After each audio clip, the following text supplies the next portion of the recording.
Hello, ladies and gentlemen. My name is Mick Bighamian, Director of Los Angeles Chess Club, Senior Master, Organizer, Owner, whatever you like to call. And I'll be annotating Game 2 of the 2018 World Chess Championship match between Carlsen, Caruana. First game is another video. This is Game 2 of the match. So, in case you haven't seen Game 1, that was one of the most exciting round 1 game of any World Championship match. Carlsen at some point was 2.5 points ahead. Chess engines were evaluating. So he had a winning position, he blew it. And in serious time pressure, he made a mistake that typical players make when their opponent is in serious time control, and that is to play fast. That's exactly when you need to slow down and find great moves. Not try to take up your opponent's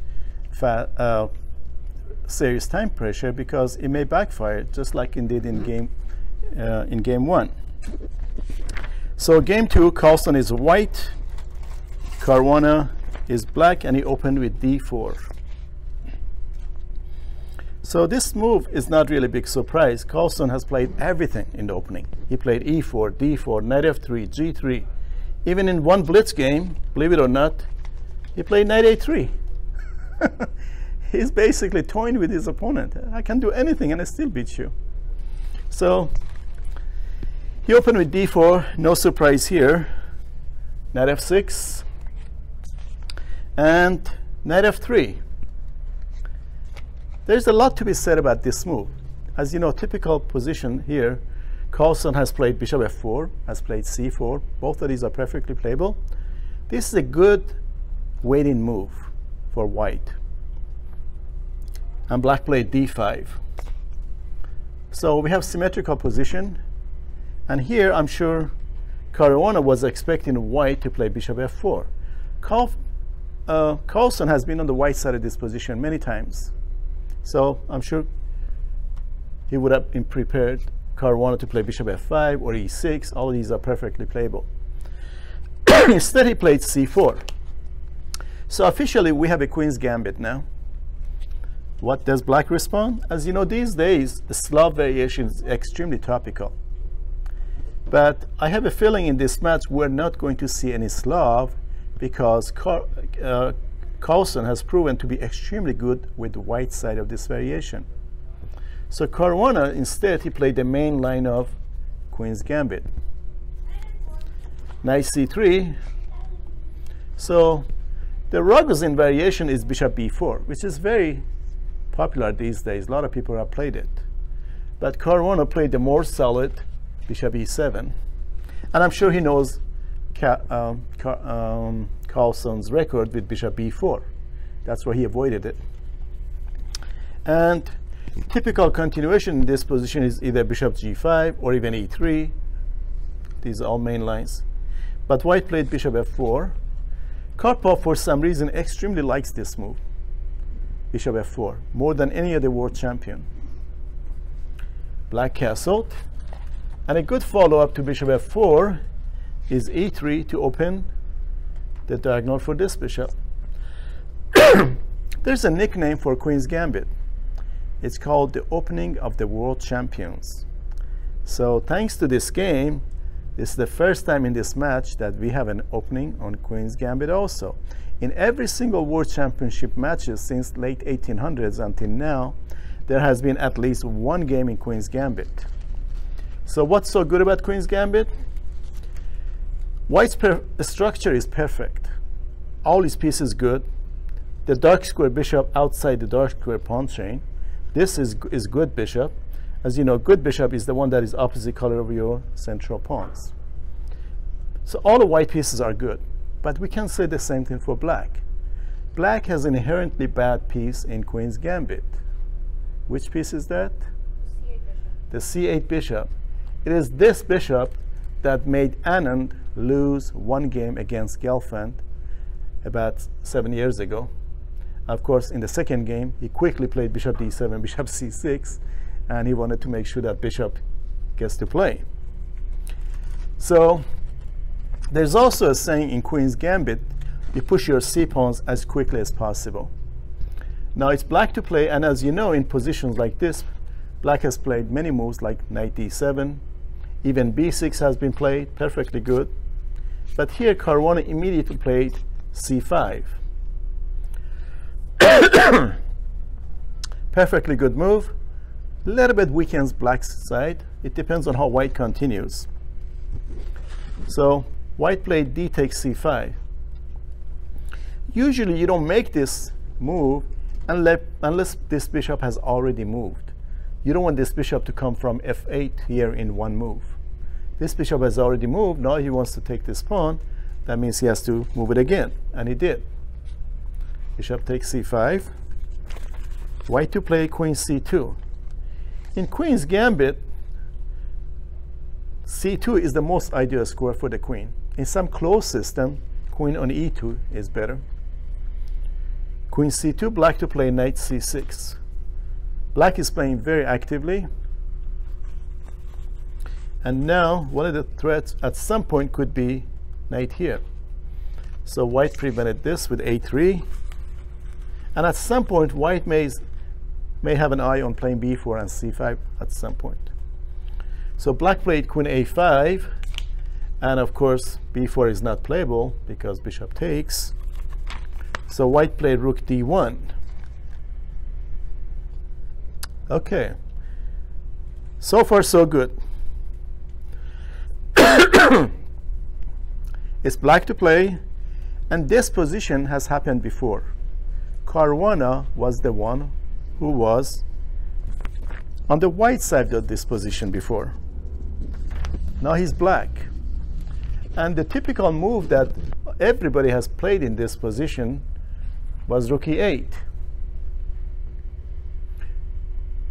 But Caruana played rook d8. And this is the moment that Carlsen smelled red, so to speak. So this is a new move in this variation.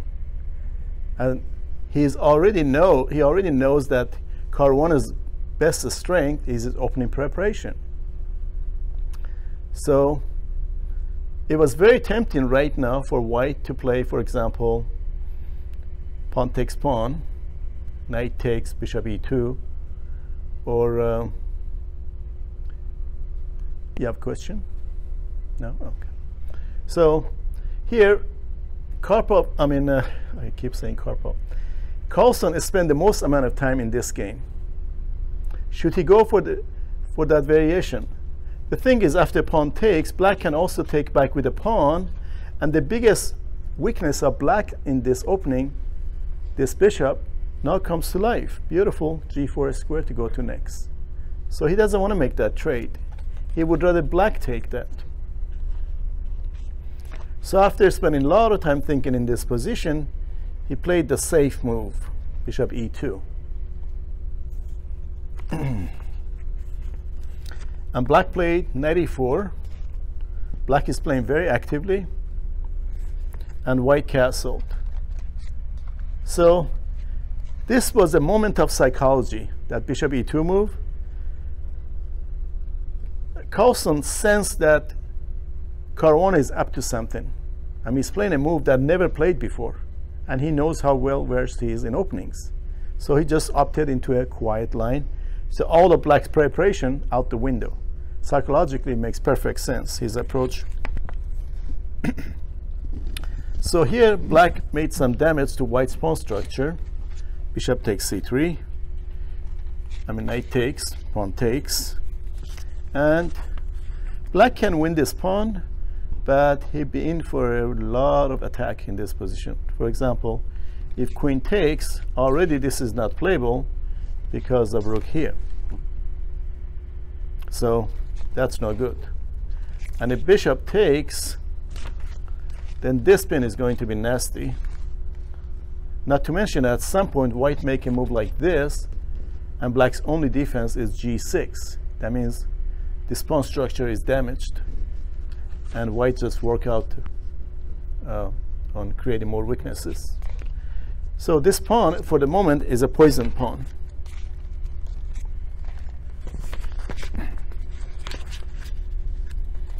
So first things first, This threat is serious, inflicts weakness in black's position. So black played h6. Beautiful preventive move. White to play a4, gaining more scope and saving the pawn for now. Obviously, Caruana was very comfortable in this position as black. He made another move that Carlsen spent the second most amount of time thinking about that move. And that was 97. And Carlsen in the post-mortem admitted that he completely overlooked this move. Fantastic move. This knight just doesn't have good squares to go to anymore around here. So he underestimated this move, and he played 95. After 97, this move makes no sense. And Carlsen also seriously criticized this move in the post-mortem, in the press conference, because black came up with a fantastic move. Carlsen admitted that he missed this move also. And now the position can get really wild. Knight takes f7.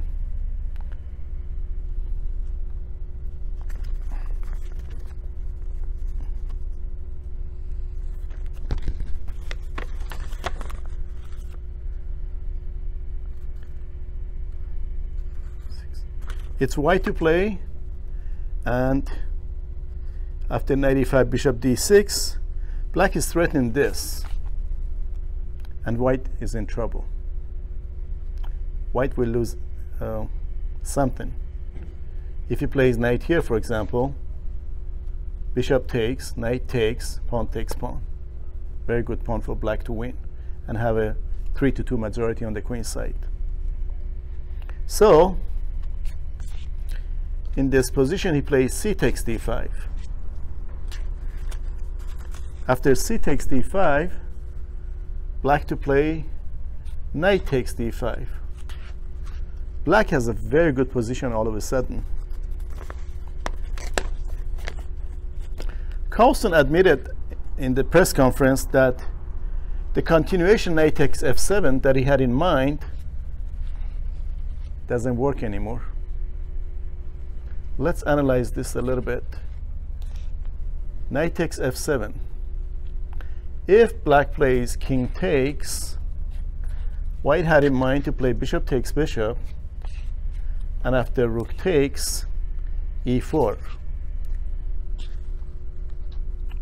Looks like a perfectly good plan, but unfortunately for white, it doesn't work because of queen takes c3. His queen is hanging. And if he plays queen takes, knight takes, rook takes rook, knight takes check, king h1, and black has the better position. e5, for example. Black has knight and a bishop versus a rook. Pawns are equal. Black is better. So, and obviously Carlsen doesn't want to get into this position. So knight takes f7 doesn't work.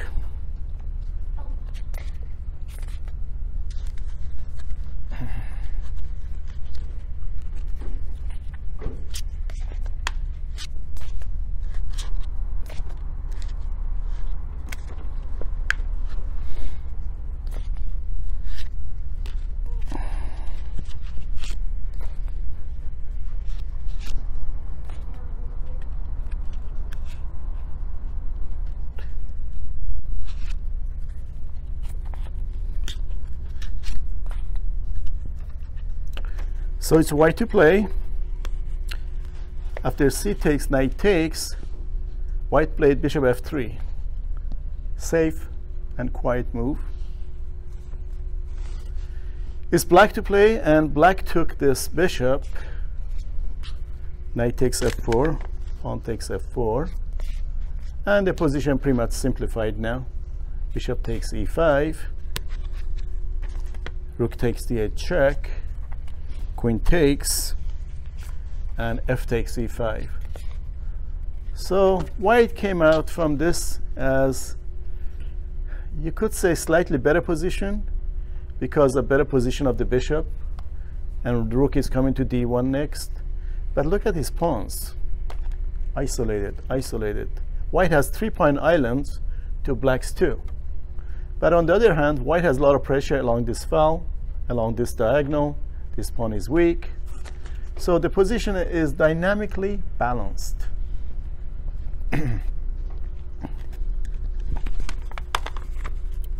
Black to play queen c7.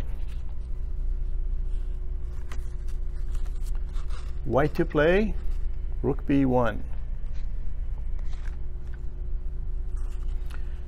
Of course, if black wins this pawn, what can white do?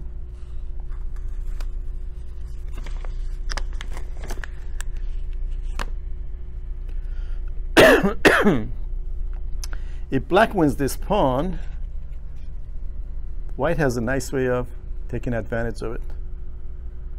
First he plays queen d3 with this nasty check over there. And if the queen goes back, then he plays rook d1. And all of a sudden, black is in trouble because of the inherently bad piece in Queen's Gambit. You see the problem, one of the problems with this piece? It can't get out. So it's not an obvious thing to see, but at this level, these guys didn't miss it. As a matter of fact, rook b1 is inviting black to take this pawn. So he didn't take it. And black played rook b8, best move. Now he can push this pawn and get the bishop out. So white played queen d3. What's the idea behind this move?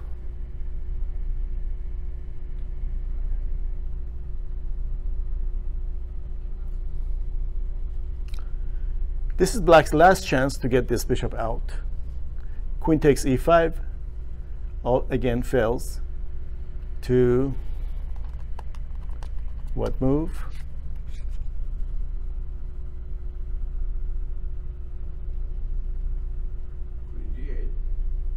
Queen g8, king h7.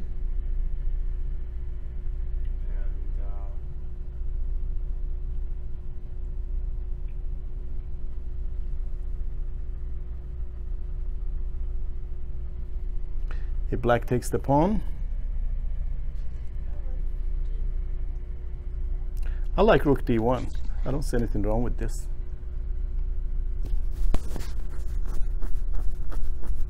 And after, say, b6, then white can play.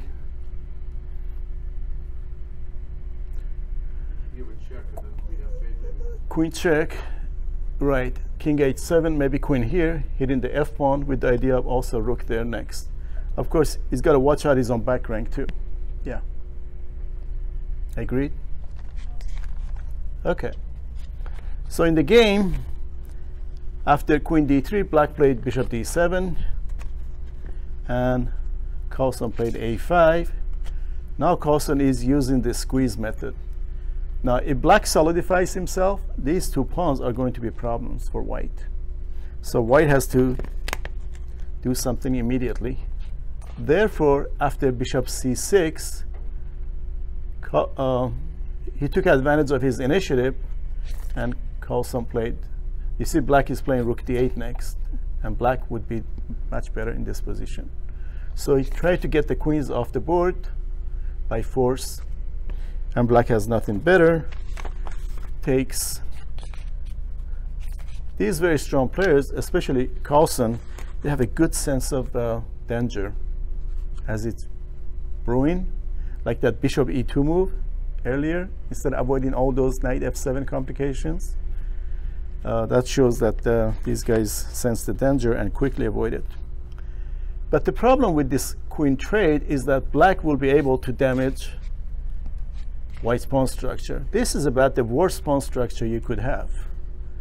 Double, isolated, isolated. Well, these are kind of one island, isolated. But he correctly figured that this 3-2 majority should cause some headache for black. Black thanks to his move right now, if it's white to play in this position, he could win. But black to play, he has just can get there on time and go after this isolated pawn.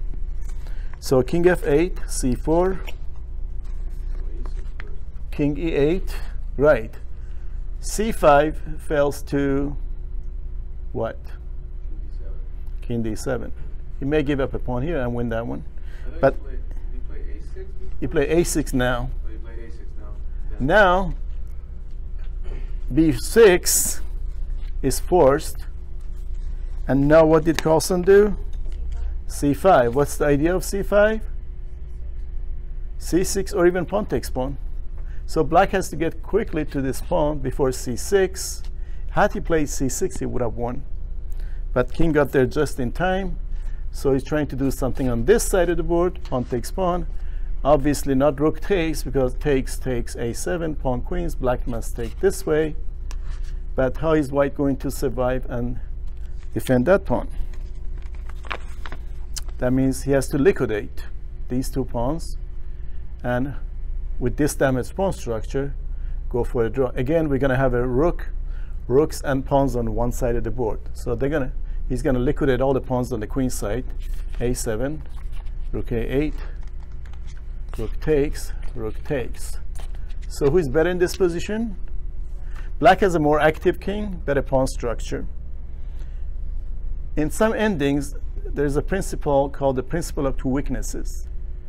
One weakness may not be enough to win a game, but two weaknesses combined may be good enough. So in this position, Carlsen has to put his skill and manage to get a draw here.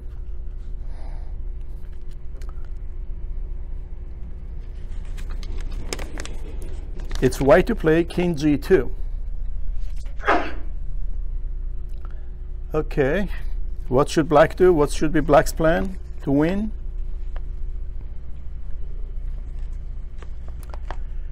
He wants to bring the king to this square, put the rook in front of it, and just capture it. Simple, effective, and good. So e5 first. Carlsen is struggling to get a draw. White to play rook b4. He's trying to go after those pawns.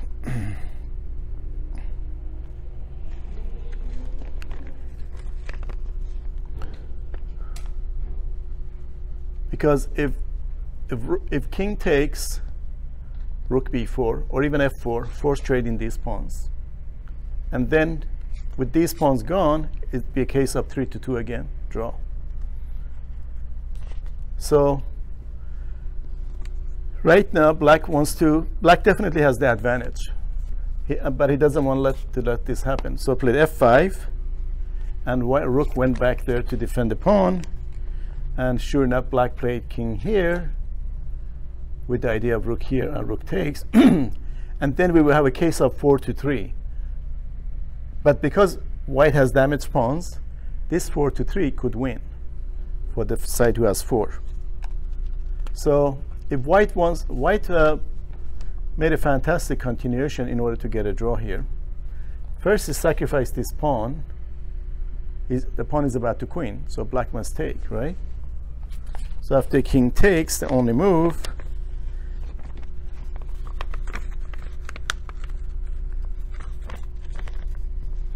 then he played rook b5. So what's the point? Black just won a pawn, and he's defending this too. So he keeps on checking. The king is a little bit vulnerable here. King f7, he can cover himself eventually. This is a very instructive rook ending, by the way.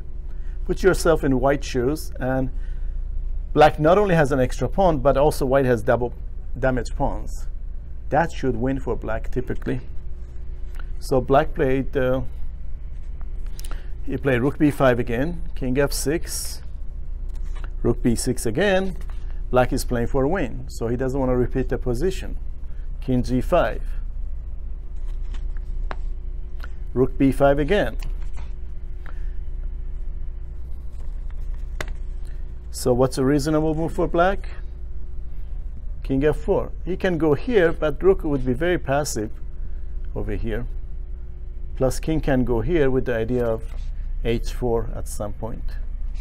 And if black plays f4, he can go back, and there's no way black can win this position thanks to this outpost.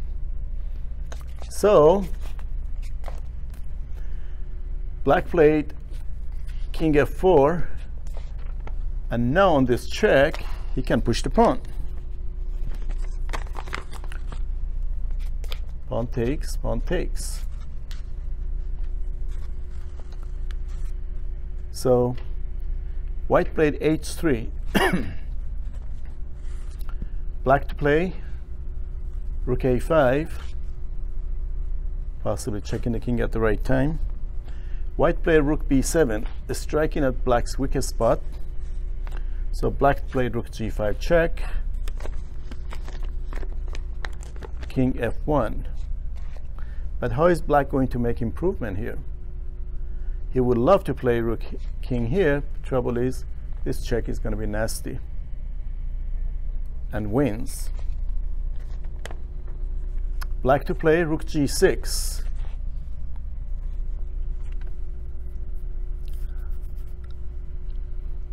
And on rook g6, white played rook b4. Make sure this pawn doesn't advance. And black played rook g5. And white played rook b7. And black just did not find a way to win this, because there isn't any. Rook endings are notorious for being drawish.